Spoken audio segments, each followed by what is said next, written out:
नमस्कार, मैं हूं भानु प्रकाश और आप देख रहे हैं स्वतंत्र समाचार। आज हमारे साथ मौजूद है मुंगेर के निर्दलीय उम्मीदवार श्री विकास कुमार जी।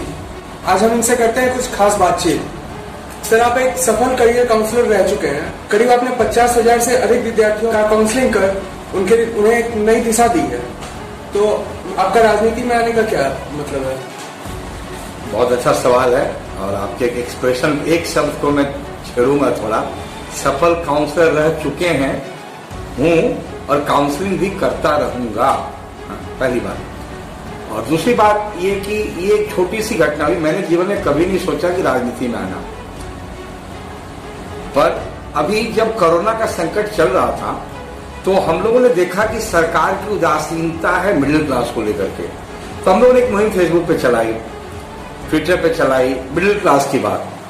उसी संदर्भ में ये मुहिम इतना सफल हुआ कि हमारे सहयोग से बड़े बड़े चैनल्स ने भी ले लिए। पहले स्थानीय लोगों ने लिया, फिर अखबारों ने लिया, फिर नेशनल चैनल्स ने लिया।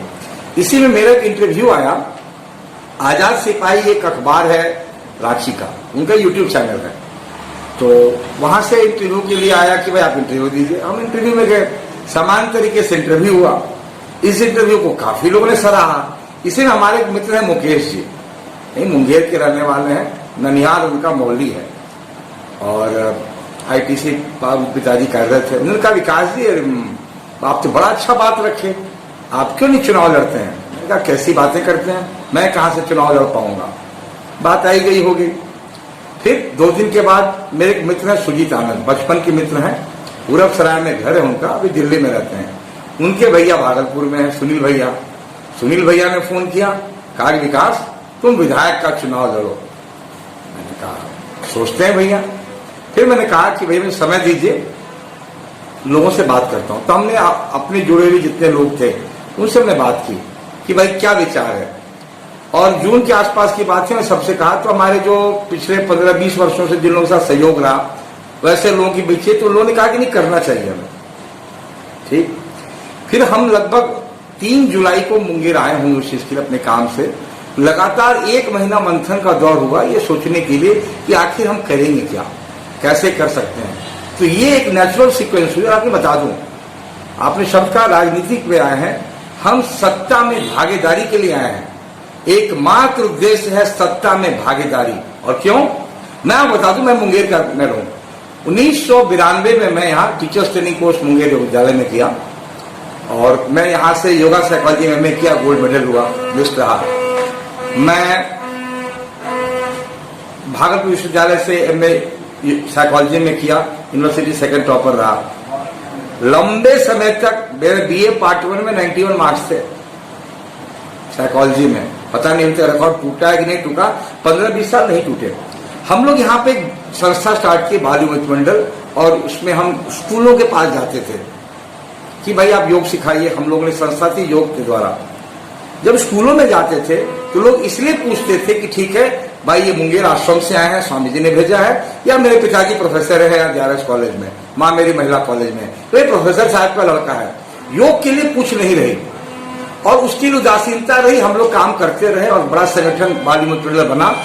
लाख बच्चे मुंगेर शहर में भी सीखे। फिर मैंने देखा जब आदरणीय प्रधानमंत्री नरेंद्र मोदी जी ने योग को अंतर्राष्ट्रीय मान्यता दिलाई तो ये सारे स्कूल के प्रिंसिपल्स जो उस समय इन बातों को नहीं रखते थे, एक एक स्कूल में ये होने लगा। कहने का मतलब ये है कि जब तक राजनीतिक इच्छा शक्ति नहीं होगी, जो विशेष परिवर्तन समाज में आएंगे वो सरकारी भागीदारी से होगी और उस भागीदारी का एक प्रक्रिया चुनाव है। इसीलिए मुझे लगा और हमारी टीम मेंबर्स को लगा, जो युवाओं से लैस है, बुजुर्गों से लैस है, माताओं बहनों के आशीर्वाद से लैस है, इसीलिए हम सब लोगों ने तय किया और फिर हम लोगों ने निर्णय लिया कि इसमें आगे आना है और मुंगेर के लिए, मुंगेर के विकास के लिए आगे बढ़ना है। जी सर, वैसे मैंने आपका लीफलेट देखा, उसमें आपने तो मुंगेर के हर एक क्षेत्र में विकास की बात कही है, लेकिन एक जगह आपने कहा है एजुकेशन हब वाला मुंगेर। तो आपका इरादा क्या है? देखिए, मैंने आपने जैसे कहा, रोगी जो भावे वैद्य फरमावे, मेरे लिए बड़ा ये पसंदीदा विषय है। मैं अपनी काउंसलिंग की शुरुआत, कैरियर की शुरुआत मैंने DPS बोकारो, जो बिहार झारखंड का नंबर 1 स्कूल की श्रेणी में है, वहां से मैंने किया। फिर मैं फिटजी बोकारो में मैनेजर हुआ, फिर रांची में ब्लड न्यूट्रिशन में सीनियर मैनेजर झारखंड रहा। मैंने देखा कि ये जो बच्चे हैं पूरे बिहार झारखंड से माइग्रेशन है। और दो बातें बताऊं कि दिल्ली हो, कोटा हो, टीचर बिहार का, बच्चा बिहार का और लोकेशन अलग। तो ये जो चीज है, और देखिए कुछ लोगों के स्वप्न और संकल्प ने आज कोटा को कोटा बनाया, और मैं मुंगेर को कोटा बनाना नहीं चाहता हूं, ये भी बता दूं। मुंगेर को मुंगेर रहने देना चाहता हूं, जहां बच्चा अपने नॉर्मल रूटीन को लेते हुए माँ के हाथ की रोटी खाता हुआ पढ़ाई करे और उच्च कोटि के शिक्षकों से मार्गदर्शन ले। कई लोगों का सहयोग इसमें मिला है। मेरी पहली जो एजुकेशन हब में मेरी कल्पना यह है कि 10+2 की स्कूलिंग ऐसी हो और कोचिंग सिस्टम ऐसा हो। लोगों को ध्यान रखना पड़ेगा, coaching is integral part and school is also, दोनों को साथ लेके चलना पड़ेगा, स्कूल और कोचिंग। और बड़े बड़े लोग मुंगेर में रुचि ले सकते हैं, ऐसा मेरा पूरा विश्वास है। कई लोगों से बातचीत हुई है। तो अब इन चीजों के करने के लिए आपको चुनाव लड़ने की जरूरत नहीं है, लेकिन एक बड़े लेवल पर ले जाने के लिए एक सत्ता में भागीदारी चाहिए, जन समर्थन चाहिए, जिससे कि इन चीजों को साकार किया जा सके। कि बड़े बड़े लोगों को मैं बता दूं, मुंगेर में लड़कों की पढ़ाई एक चुनौती है, लड़कियों की भी है। 10th तक की पढ़ाई में ही गार्जियन परेशान होते हैं, +2 की बात है तो नहीं। तो क्या मैं जाकर के स्कूल कल खोल दूंगा? मेरी ये सामर्थ्य नहीं है। पर मुंगेर के लोगों के सहयोग से, कटिबद्धता के साथ हम देश के बड़े बड़े स्कूलों को आकर्षित यहाँ कर सकेंगे और कोचिंग इंडस्ट्री को करेंगे। इंजीनियरिंग ही नहीं, मेडिकल, कॉमर्स सभी सेक्टर में करेंगे। और मैं आपको बता दूं, यहाँ के बच्चे बड़े टैलेंटेड हैं, देश भर में नाम कमाते हैं, पर मुंगेर छोड़ने के बाद।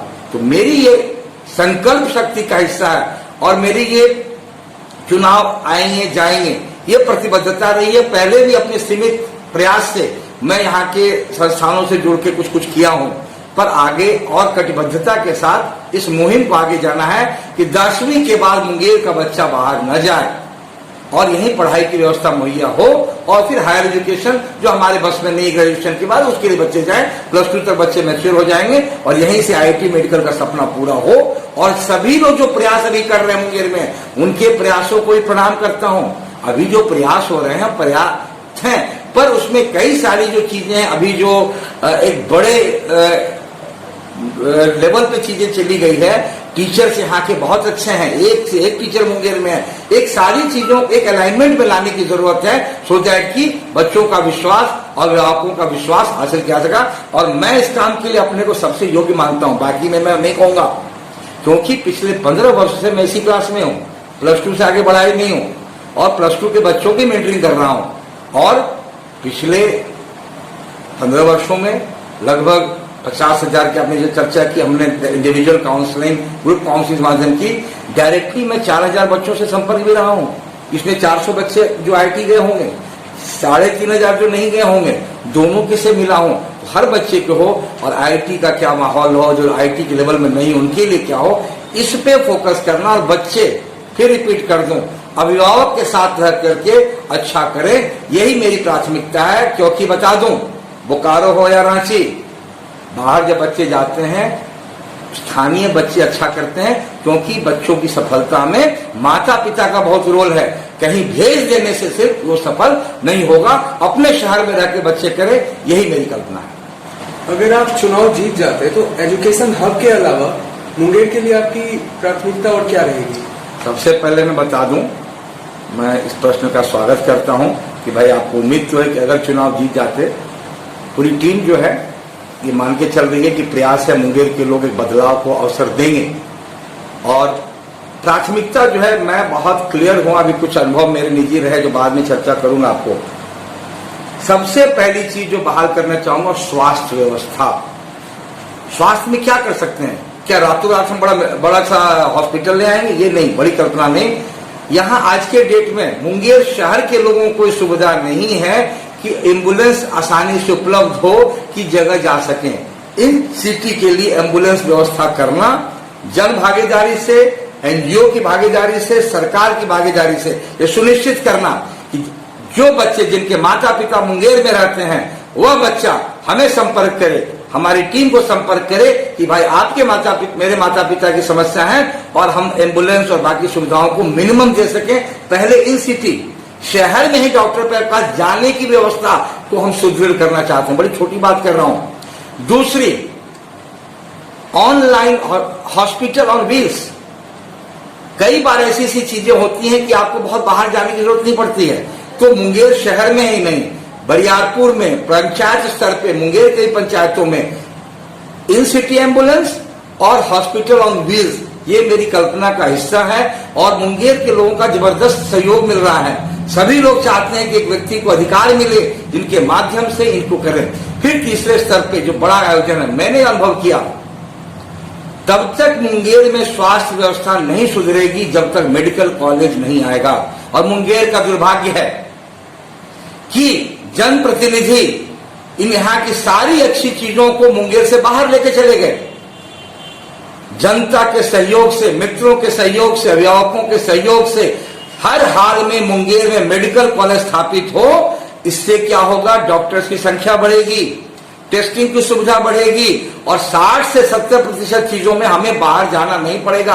अभी स्थिति ऐसी है कि आपको पटना जाते जाते क्या होगा किसी को कल्पना नहीं है, रोआ सिहर जाएगा जिन लोगों ने जीवन में जिया है। एक दवा लाने के लिए भी आपको भागलपुर कई बार जाना पड़ता है। उन व्यवस्थाओं को भी बल मिलेगा और उन पे भी वर्क होगा और मेडिकल कॉलेज को युद्ध स्तर पे, सो दैट कि स्वास्थ्य व्यवस्था में पूरी तरह से हो।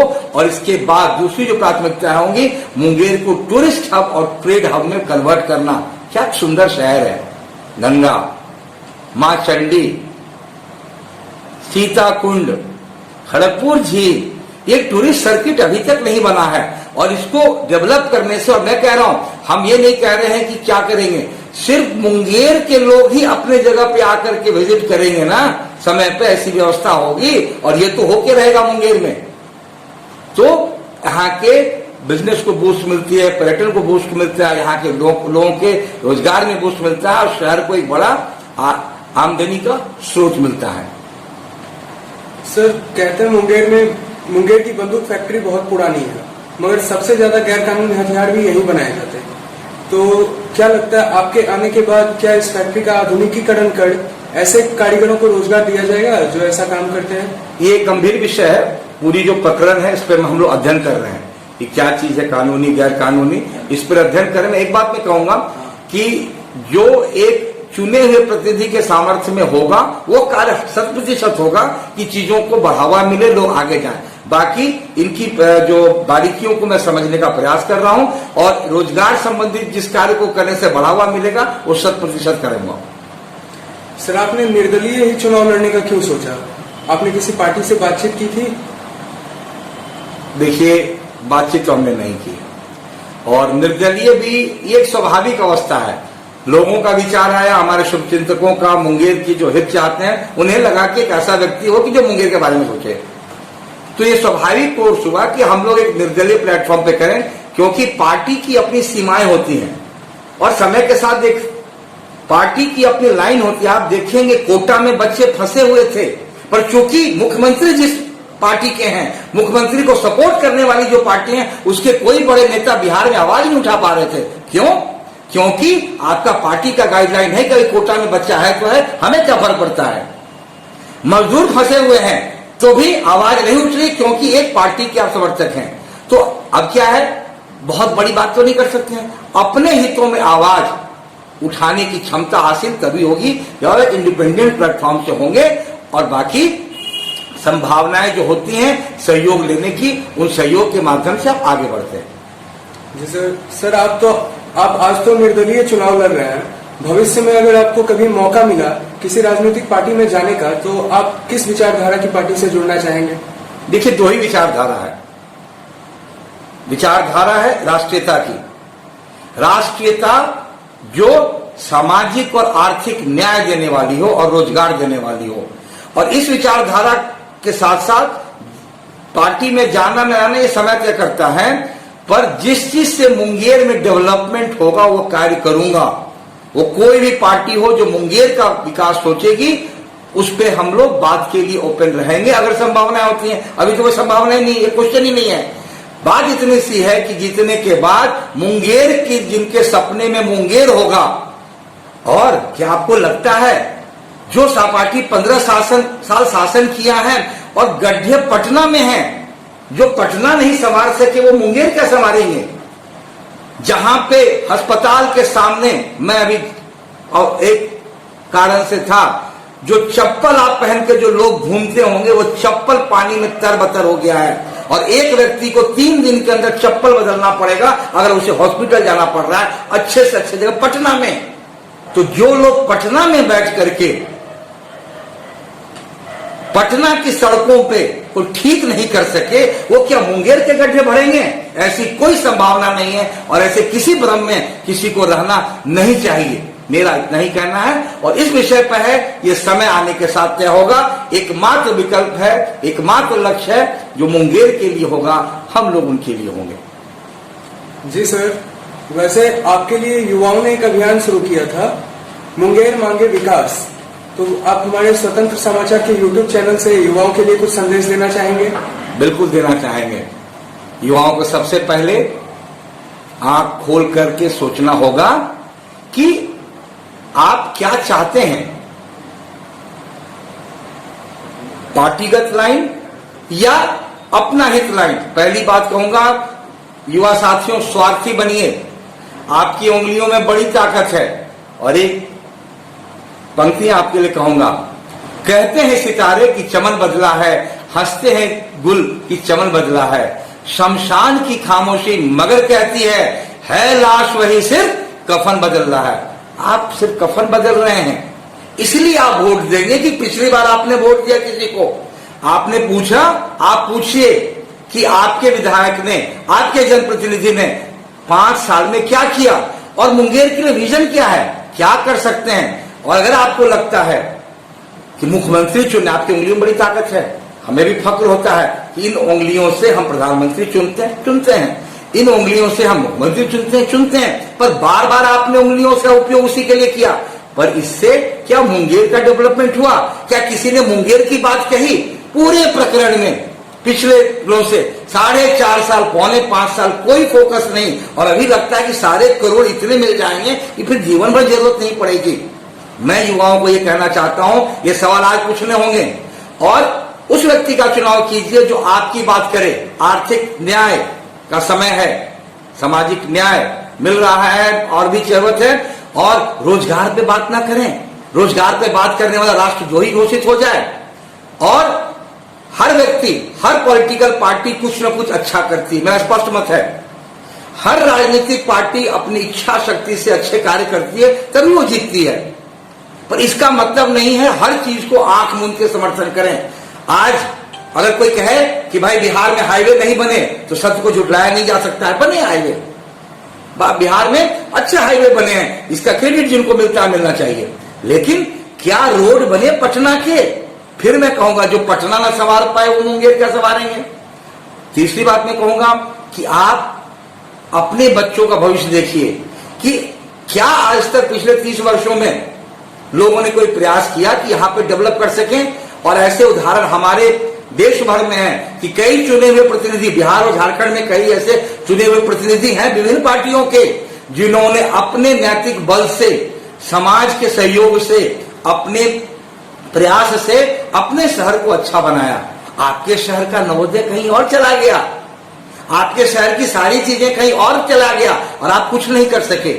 इसलिए मैं युवाओं को कहूंगा कि आप मुख्यमंत्री चुना बार बार, विधायक चुनिए एक बार, बार बार आपने मुख्यमंत्री चुना है कि भाई ये हो जाएगा, आपके बारे में सोचने के लिए पटना में कोई नहीं बैठेगा। आप कहेंगे भाई आप अकेले क्या कर लेंगे? निश्चित रूप से जो सारे लोग मिलकर नहीं कहें, क्योंकि केंद्र में मुंगेर है और मुंगेर के जो लोग देश भर में हैं, और उनसे मैं इस माध्यम से अपील करता हूं कि आप अपना समर्थन इस YouTube चैनल पर दें, खोलकर लिखें कि क्या जब मुंगेर की बात होगी तो आप दिल खोल करके सामने आएंगे या नहीं आएंगे, ये लोगों को पता चलना चाहिए। क्योंकि मेरे मित्र, मैं नॉटर डेम अकेडमी में पढ़ा, मैं सरस्वती विद्या मंदिर में पढ़ा, हमारे मित्र खुल के कह रहे हैं कि आप आगे बढ़ो, माँ गंगा का वैभव बढ़े, माँ चंडी के स्थान में लोग इतनी श्रद्धा रखते हैं, वहां ऐसी व्यवस्था हो कि लोग करें। और फिर मैं कह रहा हूं जितना अभी तक हुआ लोगों के प्रयास से अच्छा हुआ है। पर ये जन भागीदारी का है। राजनीतिक भागीदारी मुंगेर को अच्छा बनाने में अभी तक नहीं हुआ है। तो आखिरी बात यही कहूंगा कि जय मुंगेर का नारा लगाने वालों का साथ दीजिए, फिर जय मुंगेर होगा तो जय बिहार भी होगा और जय हिंद भी होगा। और आखिरी पंक्तियां मैं आपको कहूंगा, रॉबर्ट फ्रॉस्ट की पंक्तियां बड़ी प्यारी पंक्तियां हैं, woods are lovely dark and deep, इसी का हिंदी अनुवाद है। गहन सघन मन मोहन वंतरु मुझको आज बुलाते हैं, गहन सघन मन मोहन वंतरु मुझको आज बुलाते हैं, किंतु किए जो वादे मैंने याद मुझे आ जाते हैं। अभी नहीं आराम बढ़ा, अभी नहीं आराम बढ़ा, यह मौन निमंत्रण छलना है, अजी अभी तो मीलों मुझको मीलों मीलों चलना है। पहला कदम लिया है, अगला कदम आपका होगा कि अपनी बात को आप मजबूत करें। अगर ये प्रतिनिधि आपका जीतता है, ये विकास कुमार की जीत नहीं होगी, ये विकास की जीत होगी, आपकी जीत होगी। आप सबका बहुत बहुत आभार, और आपका आभार कि आपने ये अवसर मुझे इस इंटरव्यू के लिए दिया। धन्यवाद भानु। धन्यवाद सर। दोस्तों, वक्त आ चला है आप लोगों से विदा लेने का। हम फिर आएंगे कि नए चेहरे के साथ, तब तक के लिए धन्यवाद। और अगर आपने अभी तक हमारा चैनल सब्सक्राइब नहीं किया है तो कर लें, और अगर आप मुंगेर से हैं तो इस वीडियो को शेयर जरूर करें।